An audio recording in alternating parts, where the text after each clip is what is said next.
말씀 보시겠습니다. 창세기 33장 12절부터 20절까지.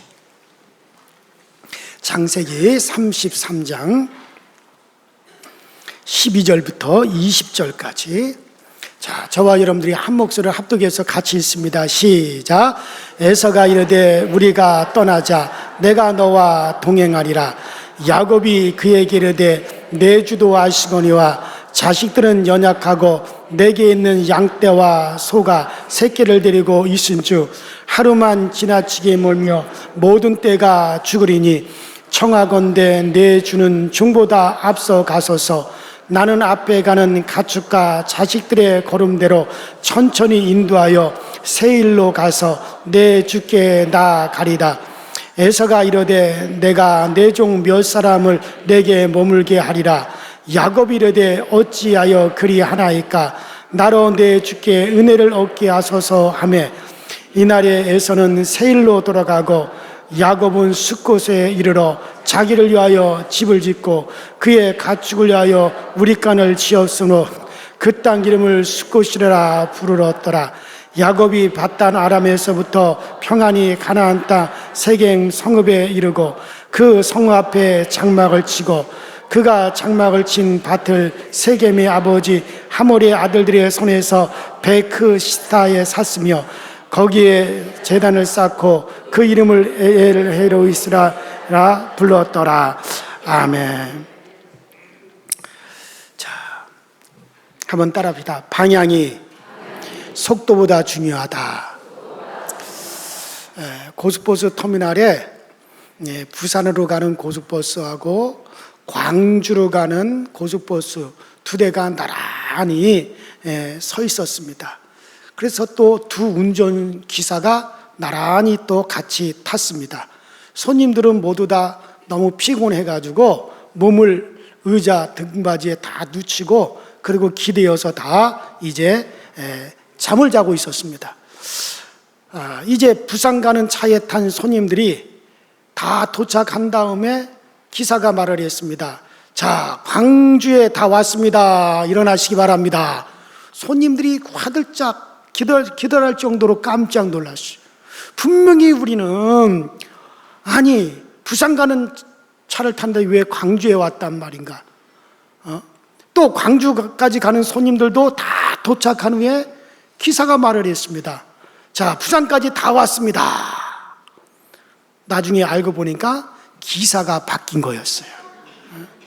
부산행 버스의 광주 기사가, 광주행 버스의 부산 기사가 타서 자기들 목적 방향대로 간 겁니다. 처음부터 방향을 잘못 잡았죠.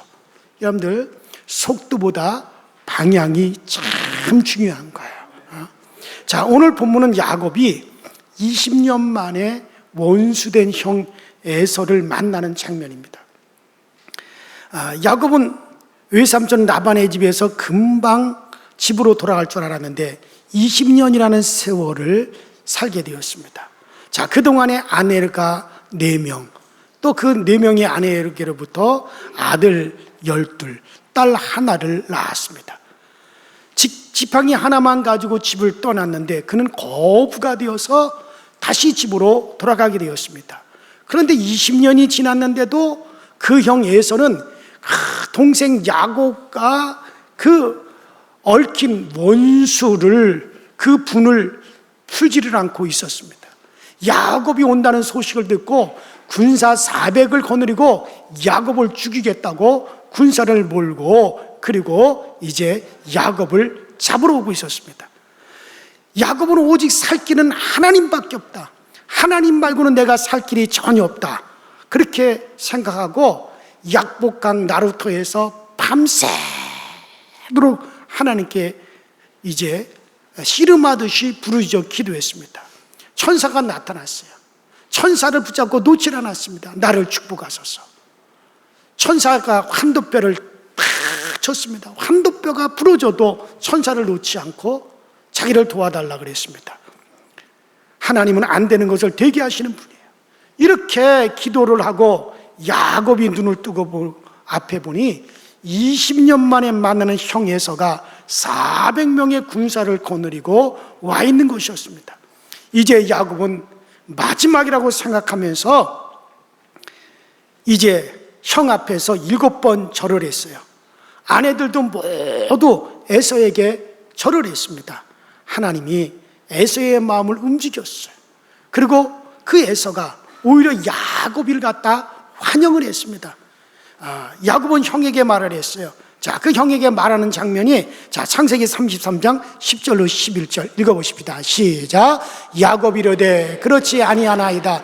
내가 형님의 눈앞에서 은혜를 입었사오니 청하건대 내 손에서 이 예물을 받으소서. 내가 형님의 얼굴을 비운 주 하나님의 얼굴을 본 것 같사오며 형님도 나를 기뻐하심이니이다. 하나님이 내게 은혜를 베푸셨고 내 소유도 족하오니 청하건대 내가 형님께 드리는 예물을 받으소서 하고 그에게 관건함에 받으니라. 에서는 너무너무 좋아하면서 야곱과 화해를 했습니다. 자, 에서는 그러면서 야곱에게 말을 했습니다. 우리가 함께 떠나가자. 내가 너의 길잡이가 되었고 나의 군사가 너의 가는 길을 보호하여 함께 가리라. 그리고 에서가 앞장서서 가겠다고 그렇게 했습니다. 20년 만에 형제가 화해하는 모습이 얼마나 아름다웠습니까? 자, 이렇게 앞장서면서 가자고 하는 에서에게 야곱이 한 말이 오늘 이제 본문 말씀의 핵심입니다. 자, 뭐라고 말을 했느냐? 자, 13절로 14절 읽어보십시다. 시작. 야곱이 그에게 이르되 내 주도 아시거니와 자식들은 연약하고 내게 있는 양떼와 소가 새끼를 데리고 있은 주 하루만 지나치게 멀면 모든 떼가 죽으리이다. 청하건대 내 주는 종보다 앞서가소서. 나는 앞에 가는 가축과 자식들의 걸음대로 천천히 인도하여 세일로 가서 내 주께 나아가리라. 자, 그래서 야곱은 형 에서를 먼저 보내고 내 아내의 걸음대로 또 어린 이제 아들들의 걸음대로 그리고 짐승들의 걸음대로 천천히 방향을 잡고 행하였습니다.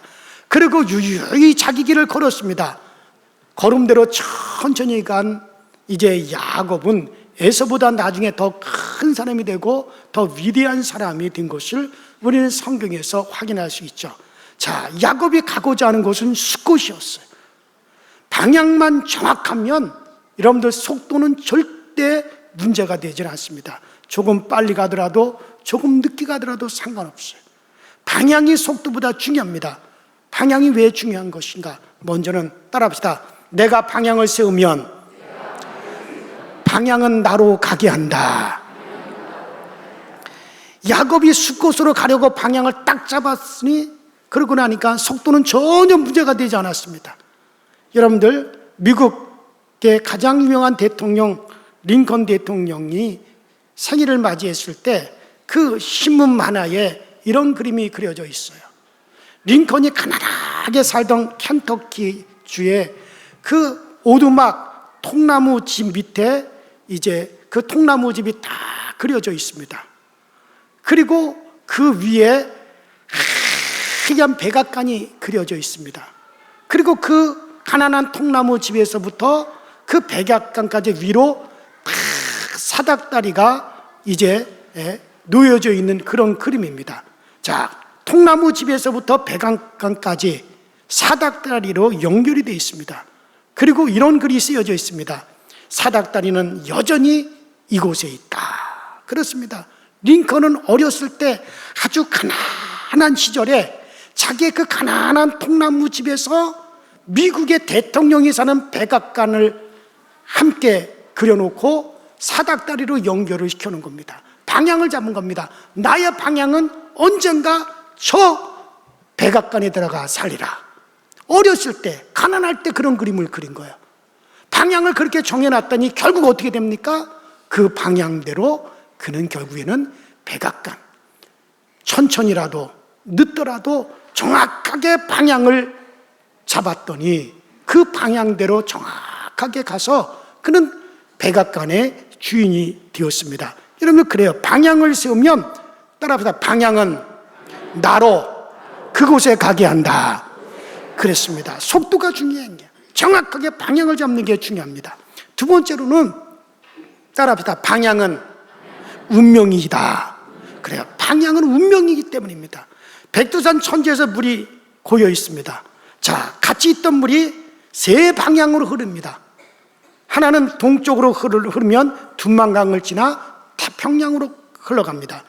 또 서쪽으로 흐르면 압록강을 지나 대서양으로 갑니다. 또 이것이 북쪽으로 흐르면 숭하강을 지나 육지로 흘러갑니다.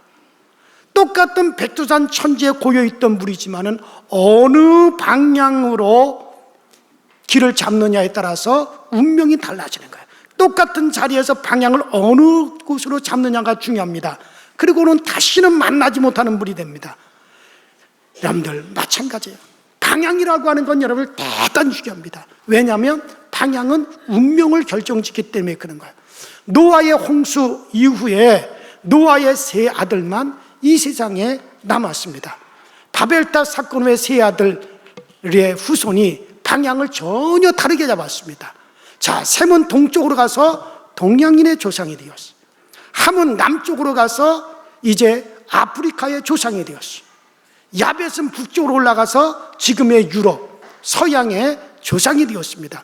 같은 형제가 방향을 어디로 정하느냐에 따라서, 그리고 어느 방향을 따라서 어떤 문화를 이루어가느냐에 따라서 엄청나게 다른 종족으로 바뀌었습니다. 여러분들, 방향이라고 하는 건 생애를 바꿔요. 방향은 운명을 결정하는 겁니다. 그러므로 방향은 여러분들 속도보다도 중요하다는 얘기야. 마지막 세 번째로 따라합니다. 방향은 투자다. 방향은 투자입니다. 방향이 분명하면 시간도 돈도 힘도 모두 그 방향에 다 투자하게 됩니다. 방향이 중요하면 낭비하지 않게 됩니다. 방향이 분명한 사람은 모든 것을 방향에 투자합니다. 옛날에 삼성의 이건희가 우리 삼성이 살 수 있는 것은 처음에 삼성상해로 시작했잖아요. 다른 거 다 집어치고 반도체다 하고 방향을 딱 정하니까 거기에 다 투자하게 되고 결국엔 그 반도체가 오늘날 대한민국을 먹여 살리게 되는 거죠. 방향이 분명하면 모든 것을 다 거기다 투자하기 때문에 그런 거예요. 여러분들 그래요? 윤치호 씨는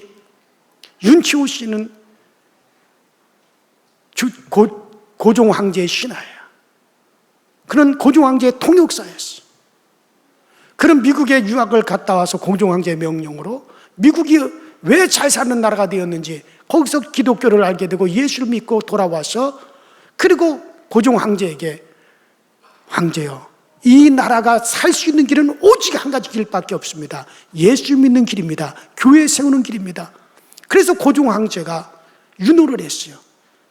짐의 나라에 정식으로 기독교가 전파되도록 내가 윤호하노라, 허락하노라. 그리고 고종 황제가 민비 사건이 있을 때도 제일 먼저 찾은 게 누굽니까? 밖에 선교사가 없습니까? 오직 자기가 의지할 거는 이 나라에 복음을 들고 온 선교사밖에 없다고 고백을 했습니다. 그리고 윤치호 씨는 분명하게 자기 자손들에게 이렇게 유언을 했습니다. 우리 가문은 예비하는 가문이다. 이제부터 우리 가문은 예비하는 가정, 예비하는 자손이다. 그렇게 방향을 딱 정해놨어요. 그랬더니 모든 가족 식구들이 다 그쪽 방향으로 가십니다. 여러분들 얼마 전에 한국일보에 대한민국 최고의 가문이 어느 가문이냐? 바로 윤씨 가문. 그것도 그냥 윤씨 아니라 윤치호 씨 가문이라는 거예요. 여러분들 그래요. 그 후손에서 대통령도 나왔습니다. 장성들도 50명가량이 나왔습니다. 목사, 변호사, 검사, 대한민국 국가대표 선수, 국영기업 사장, 우리나라 최고의 가문이 되었어요. 범죄자가 한 명도 없어요. 방향을 어떻게 잡느냐에 따라서 운명이 결정되어지는 거예요. 방향은 속도보다 중요합니다. 속도가 문제, 빨리 가려고 하지 말고 정확한 방향을 잡는 게 중요한 겁니다. 여러분들의 방향이 어딥니까? 우리의 방향은 천국입니다. 우리의 방향은 그리스도입니다. 우리의 방향은 선함입니다. 그러면 어떤 것도 문제가 되지 않습니다. 결국에는 그리로 가게 되어져 있는 겁니다. 방향을 어떻게 잡느냐, 속도가 중요한 게 아니라 분명한 방향이 중요합니다. 나는 우리 모든 교우들이 정말 방향을 오직 그리스도에게, 정말 오직 우리는 말씀 속에 여러분들 방향을 잘 세우시기 바랍니다. 그것이 우리와 우리 자손들의 운명을 결정합니다. 모든 힘의 능력을 결정합니다. 자, 오늘 성경 퀴즈대. 설교 길게 했다가는 괜히 원망 들어요. 여기서 설교는 끝났어요. 저는 오늘 절대 관여 안 합니다. 저 뒤에서 이렇게 지켜볼 거예요. 왜? 담임 목사 괜히 관여했다가 담임 목사가 판단 잘못했다가 이거 안 돼. 그래서 이건 다 부목사님들한테 대해서 떠맡기고 뒤에서 저는 이렇게 지켜만 볼 거예요. 자, 우리가 성경 퀴즈 대회를 하는 목적은 뭐냐? 따라합시다. 말씀을 알자. 성경을 즐거워하자. 그겁니다. 여러분들 알면서 즐겁게 성경을 잘 여러분들 퀴즈 대회하고 잘 풀어갈 수 있기를 주님의 이름으로 부탁합니다.